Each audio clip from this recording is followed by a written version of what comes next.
Good morning. તો આજનો lecture start કરીએ. હવે ગયા લેક્ચરમાં આપણે સ્ટડી કર્યું હતું કંટ્રોલ વાલ્વ, બરાબર, એના ડેફિનેશન, વ્યાખ્યા, બધું બરાબર. એક વખત જે છે રિવાઇઝ કરી લઈએ. કંટ્રોલ વાલ્વ એટલે, બરાબર છે, કંટ્રોલ વાલ્વ એટલે જે પ્રવાહીનું જે સ્તર હોય એને રેગ્યુલેટ કરવા વપરાતું સાધન છે. અથવા તો બીજી એની વ્યાખ્યા જોઈએ તો આ એવો વાલ્વ છે જે ફ્લો થતો હોય ફ્લુઇડનું એને કંટ્રોલ કરે છે, બરાબર. આ એવો વાલ્વ છે જે ફ્લુઇડનું જે ફ્લો હોય એને કંટ્રોલ કરે છે, બરાબર. બરાબર, થોડું રિવાઇઝ કરી લઈએ, બરાબર છે. પછી રેન્જેબિલિટી જોઈ હતી, બરાબર છે. રેન્જેબિલિટી એટલે વધારેમાં વધારે અને ઓછામાં ઓછું કેટલો ફ્લો કંટ્રોલ થઈ શકે એનો જે રેશિયો એને આપણે રેન્જેબિલિટી તરીકે ઓળખી શકીએ, બરાબર. ફાઇનલ પરીક્ષામાં 1 માર્કમાં પૂછાઈ શકે, બરાબર, કે સમજાવો રેન્જેબિલિટી. તો એની વ્યાખ્યા આવી રીતે લખી નાખવાની.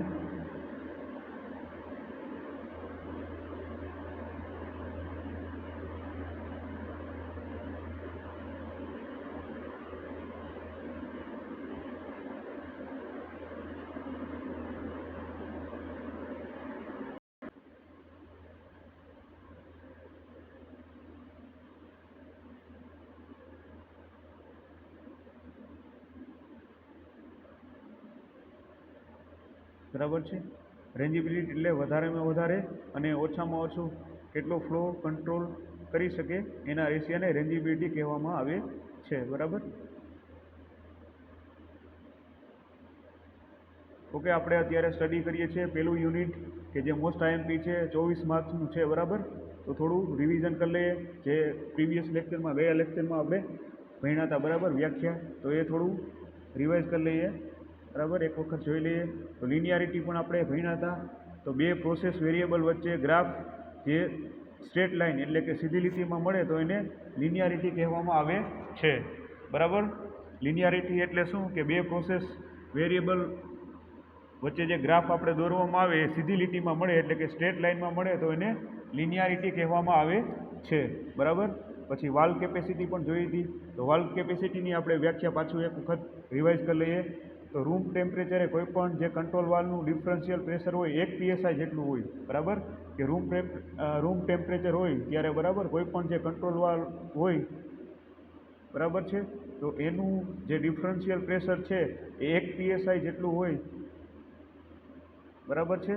તો એને આપણે 1 PSI જેટલું હોય અને કંટ્રોલ વાલ્વમાંથી 1 મિનિટમાં કેટલા ગણું જે પાણી છે, કેટલા ગણું પાણી પસાર થઈ શકે એ રેટને વાલ્વની કેપેસિટી કહેવામાં આવે છે, બરાબર.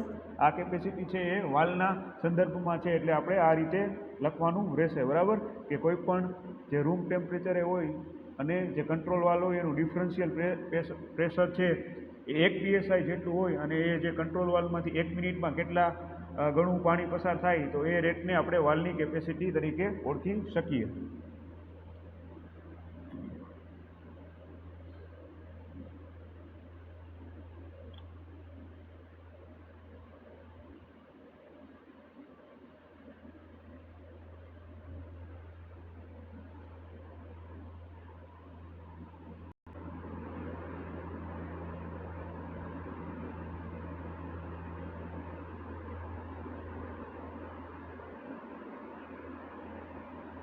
બરાબર છે. પછી બેઝિક પાર્ટ જોયા હતા, body, trim, stem, plug, seat અને બોનેટ, બરાબર. એના વિશે પણ સમજ્યા હતા કે પ્લગ કોને કહેવાય, કે સ્ટેમની સાથે જોડેલો કે જે ભાગ જે વાલ્વની બોડીની અંદર સીટ ઉપર એકદમ ફિટ બેસી જાય અને ફ્લોને અડચણ પેદા કરે તો આ અને એનાથી જે ફ્લો કંટ્રોલ થાય તો એને પ્લગ કહેવામાં આવે છે, રેડી. અને બોડી પણ આપણે સ્ટડી કર્યું હતું કે જે વાલ્વ છે એની સાથે અંદરની સાઈડ જે જોડાયેલો ભાગ જેમાંથી ફ્લો પસાર થઈ જાય એને ટ્રીમ કહેવામાં આવે.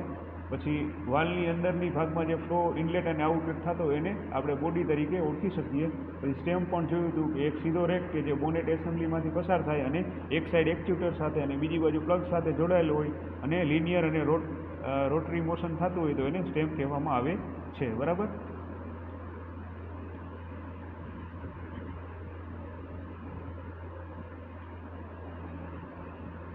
તો આજના લેક્ચરમાં સ્ટડી કરીએ ગ્લોબ વાલ, બરાબર. મોસ્ટ આઈએમપી છે ગ્લોબ વાલ, કે જે ફાઇનલ એક્ઝામમાં પૂછાય, બરાબર છે. તો ગ્લોબ વાલ છે બે પ્રકારના હોય છે. એક તો જે છે સિંગલ સીટેડ, બરાબર છે, અને બીજું છે ડબલ સીટેડ, બરાબર. આકૃતિ ખાસ જોઈ લ્યો, ગ્લોબ વાલની આકૃતિ ખાસ જોઈ લ્યો, બરાબર. ગ્લોબ વાલ પૂછાય તો આકૃતિ ખાસ દોરવાની રહેશે, બરાબર છે. જોઈ લ્યો આકૃતિ ગ્લોબ વાલની, બરાબર. સિંગલ સીટેડ ગ્લોબ વાલ છે એની આકૃતિ આ છે, બરાબર. અહીંથી જે છે ફ્લો અંદર પ્રવેશે અને અહીંયાથી ફ્લો જે છે બહાર નીકળે. અહીંયા સ્ટેમ આપેલું છે, પછી પેકિંગ આપેલા છે બંને. ઓકે ઓકે, આ જે છે સ્ટેમ,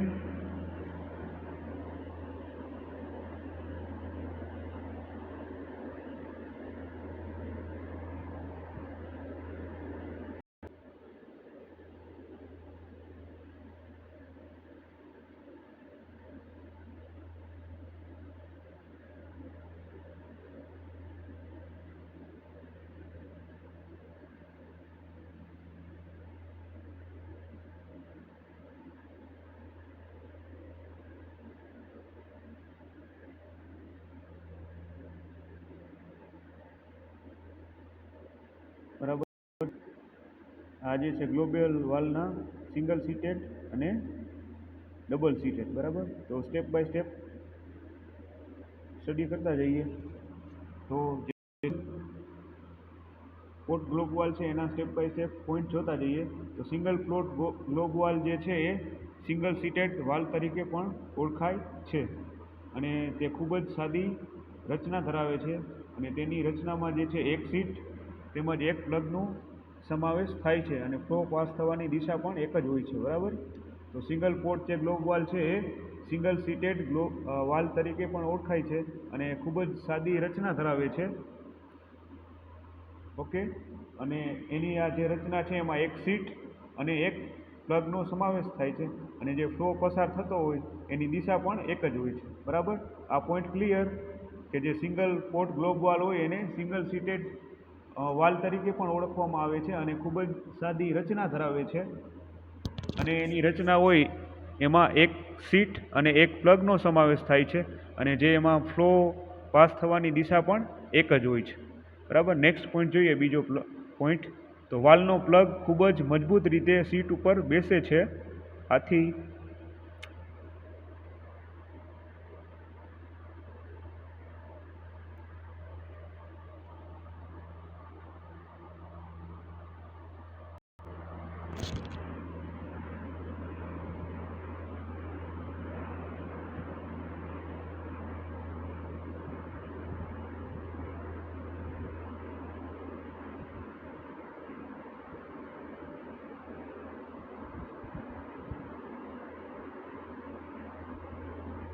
આપણે અત્યારે સ્ટડી કરી રહ્યા છીએ ગ્લોબ વાલ,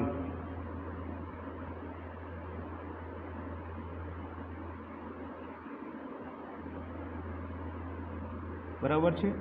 તો આપણે જોયું હતું એમ કે વાલનું પ્લગ ખૂબ જ મજબૂત રીતે સીટ ઉપર બેસે છે, આથી લીકેજ જે થવાની સંભાવના હોય એ ખૂબ ઓછી હોય છે. નેક્સ્ટ પોઈન્ટ જોઈએ.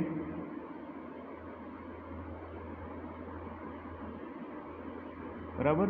તો આ વાલ છે ખૂબ જ વધારે રેન્જેબિલિટી ધરાવે છે. ખાસ આ વાલની જે આપણે ઉપયોગ જોઈએ તો કે ખાસ કરીને આ રેન્જેબિલિટી વધારે ધરાવે છે, બરાબર.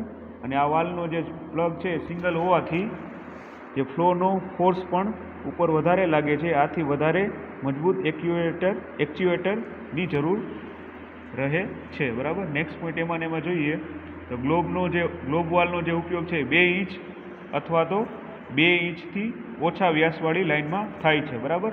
તો ખાસ ગ્લોબ વાલનો ઉપયોગ શેમાં થાય તો 2 ઇંચ અથવા તો એનાથી જે ઓછી વ્યાસવાળી હોય એની લાઇનમાં જે છે આ ગ્લોબ વાલનો ઉપયોગ થાય છે. હવે એના ફાયદા જોઈએ તો ફાયદો ફર્સ્ટ એમાં પેલું જોઈએ તો સિંગલ પોર્ટમાં વધારે રેન્જેબિલિટી મળે છે, અને તે ટાઈટ શટ ઓફ ધરાવે છે, અને આ વાલમાં જે છે પાછો ફેરવી શકાય તેવા પ્લગનો ઉપયોગ કરી શકાય છે. ઓકે,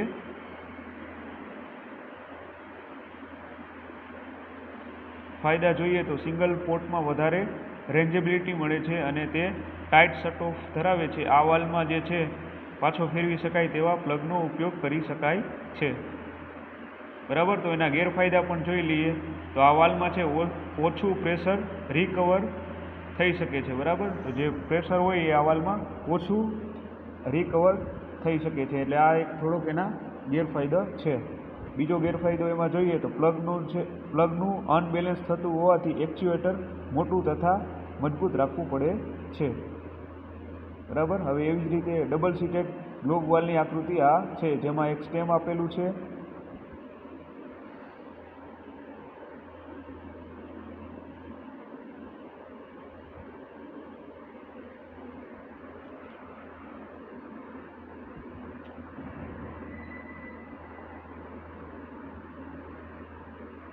થોડાક નેટવર્ક ઇસ્યુના લીધે વચ્ચે ડિસ્ટર્બન્સ આવે છે.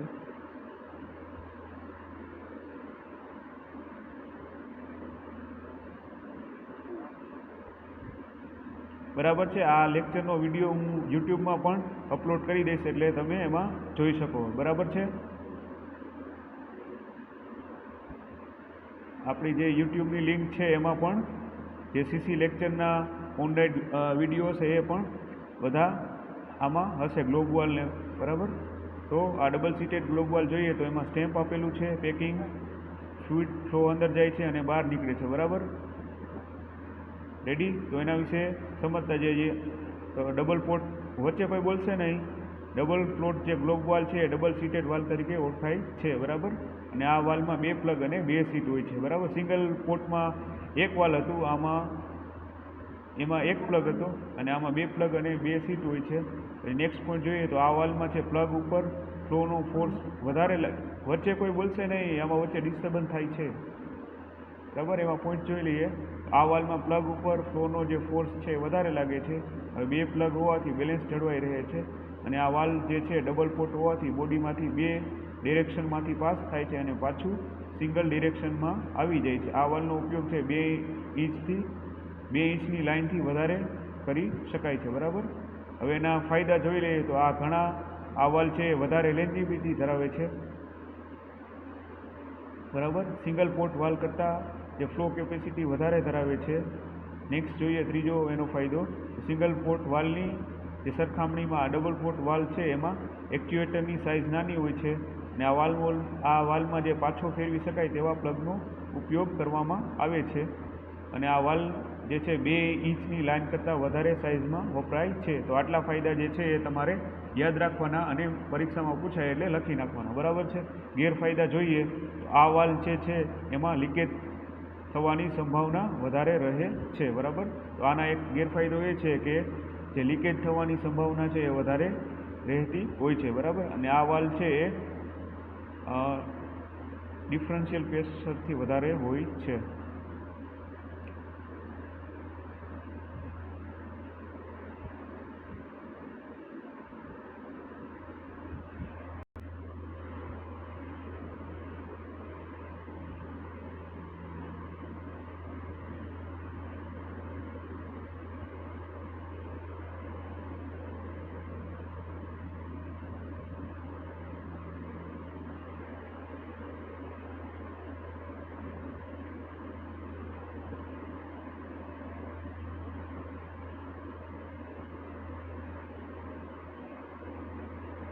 બરાબર છે. તો આના ગેરફાયદામાં આપણે બીજો પોઈન્ટ જોયો હતો કે જે ડિફરન્શિયલ પ્રેશર હોય, જે તફાવત હોય એ વધારે હોય છે અને ઓછી ડિફરન્શિયલ પ્રેશરવાળી એપ્લિકેશનમાં વાપરવામાં આવે છે. બરાબર. તો આજના લેક્ચરમાં આટલું રાખીએ. આવતા લેક્ચરમાં બીજા જે વાલ્વ છે એ સ્ટડી કરશું. બરાબર. તો આજના લેક્ચરમાં ગ્લોબ વાલ્વ જે આપણે ભણ્યા એક વખત રિવાઇઝ કરી લેજો અને આકૃતિ ખાસ ડ્રો કરજો અને બરાબર આટલા પોઈન્ટ લખવાના, ફાયદા ગેરફાયદા અને એના વિશે સમજાવવાનું. ઓકે. તો આજના લેક્ચરમાં આટલું રાખીએ. બીજા આપણે પછીના લેક્ચરમાં આપણે નેક્સ્ટ બીજા જે વાલ્વ છે એ ભણીશું. બરાબર છે. તો અત્યારે જે છે આપણે લેક્ચર ક્લોઝ કરીએ છીએ. બરાબર.